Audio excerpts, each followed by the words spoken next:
Hello, welcome. It's Tuesday, and you know what that means, Cam Shay? Taco Tuesday. It also means I need to put my bins out, but it also means Taco Tuesday. I walked right into that one.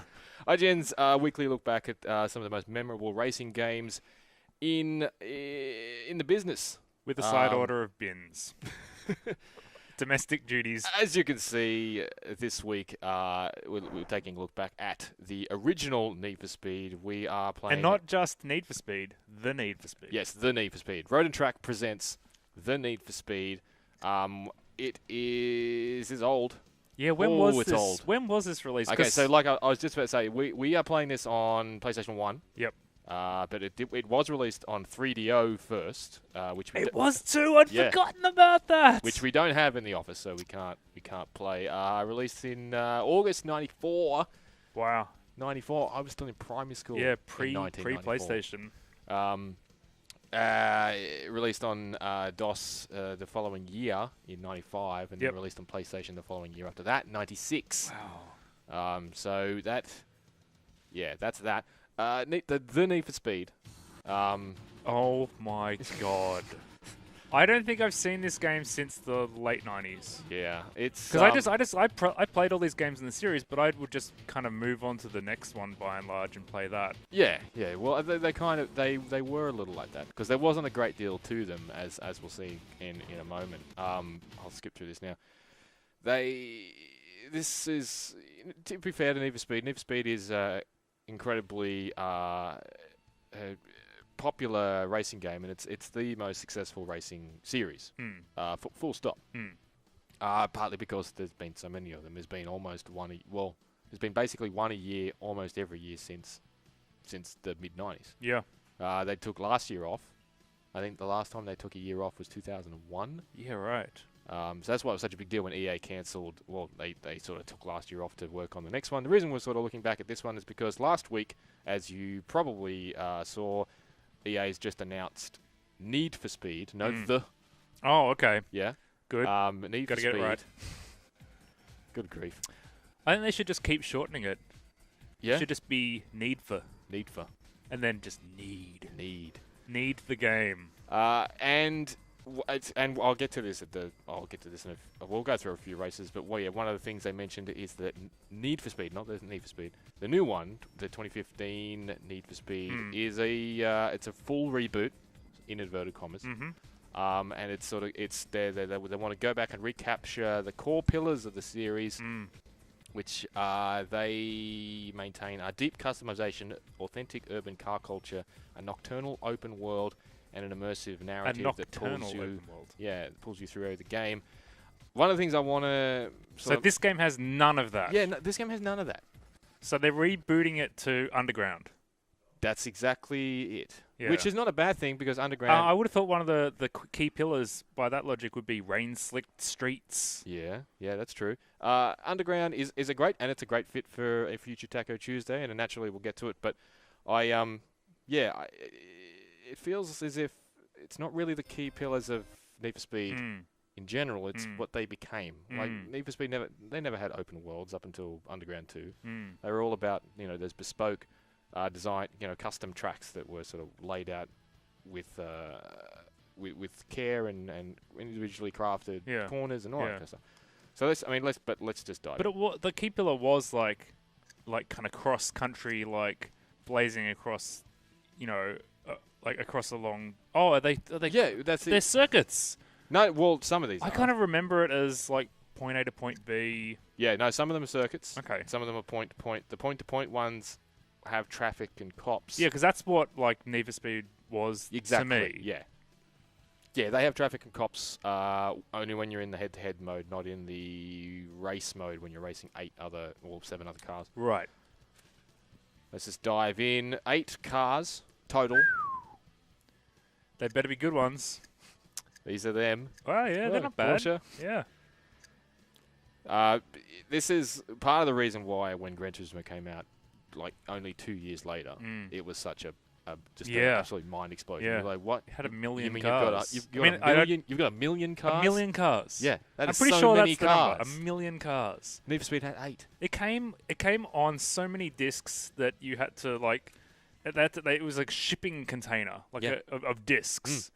I still haven't driven them all. Yeah, no, it's like if you want to drive a particular car, you got to sort through hundreds of thousands of discs to find the right one with that car information on it. One of the most jarring things that I noticed after turning this game on after 19 years was that the default, and I've left it this way because I didn't want to change it, the default configuration for acceleration and brake.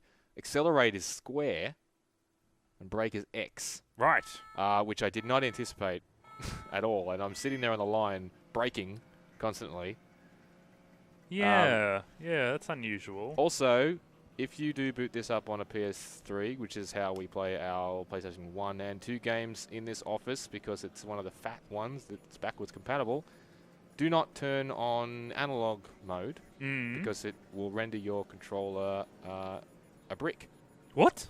Well, this game doesn't support analog mode, so once you turn your controller analog, I've got to use, there's a cop, I've got to use digital, I've got to use the D-pad, so this is, it's so difficult to play a racing game with a D-pad. Yeah, says the man who's sitting with a wheel right in front of him that he's unable to use. Well, yeah, I mean, no, but what I'm saying is, like, we're accustomed to these things now. We have come a long way. Look, this looks way better than I thought it would. Okay, so here's the thing, right? This game, I like this. Yeah, this says it's not as unplayable as I'd assumed it would be for such an old game. Yeah. Now, I'm not. I can see why I was excited about. Yeah, I'm not advocating that you should immediately run out and grab it because you'll have loads of fun. It is really, it's old. It's difficult to, it's kind of difficult to perform well because of the D-pad and so on and so forth. But it is definitely playable. Yeah. And that's more than you can say about a lot of old racing games from that era, which they're just an absolute mess, and the controls are terrible. And I think they bit off exactly the right amount. You know what I mean? Like and the cop. I think you can get pulled over 3 times in the PlayStation version, but in the Saturn version, that's why I didn't mention at the top. It also came out on Saturn. That same year as the PlayStation. On the Saturn version, you can only get pulled over twice. For some reason. I blame Sonic. Well, yeah, I mean, we can blame Sonic for a lot of video games ills, but that is unusual. Yeah. That seems like a pretty arbitrary change to make. Yeah, well, it's kind of strange.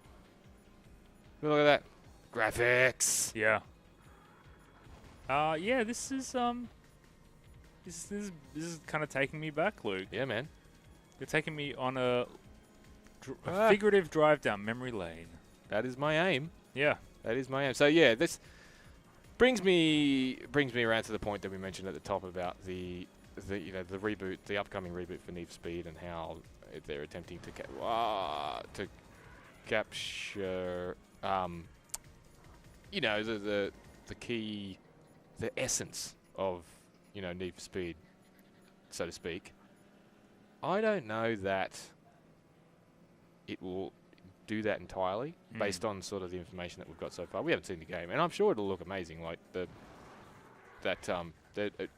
first look, which is, I don't know, it's like a 17-second trailer, claims it's in-engine, and it looked really sexy.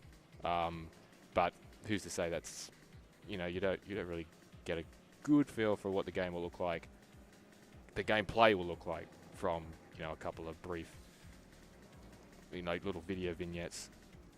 Yeah. I mean, but it's so difficult to capture that magic with a reboot. Yeah. So I think the key thing is like taking a year off is a really important step in A, making this fresh for people. Yes. And B, giving the team the time they need to actually really go the extra yards. Yeah. I was definitely impressed that they took the year off. I think we could say there's many franchises that should take a year off, and that we'd be more excited about if they did take a year off. Yeah. So I totally agree. But yeah, I guess one of the things that I've honestly been missing from Need for Speed for the last quite a few years there's been so many Need for Speed games since Underground 2, for instance, and they've all tried to do that open world. But I just don't know that Need for Speed games have ever done great open worlds. You know what I mean? Like Midnight Club has done, for me, has done really good open worlds. Sure. But the Need for Speed games, I don't know, the handling never quite felt suited to an open world. Sure. And all the streets had to be super wide. And I always liked the first Underground more than the second, because all the tracks were laid out for the express purpose of being super fun, not just laid out. The second one was like city grids and stuff. City grids, yeah. And I don't know, it's just and my favourite Need for Speed game of all time is Hot Pursuit 2, back on PS2, which is now 12 years old at least. And that was a lot like this game. Basically, it was virtually the PS2 version of this game, to be honest, just with more cars and more tracks. But yeah, the tracks were set across the world. They were like high speed sort of blasts. Some of them were circuits, some of them weren't. I think, if I remember correctly. But they were set all over the world. There was like forests and deserts and alpine tracks just like this, and that you can't replicate that with a single open world. Very true. No matter how glossy or nocturnal it is. Well, you can, nocturnal. That's a weird choice of word. I mean, you can have like a lot of varied topography, but I guess it's a little less exotic as well. Yeah. Like that idea of traveling to like, blaze along like, I don't know, like a famous, beach.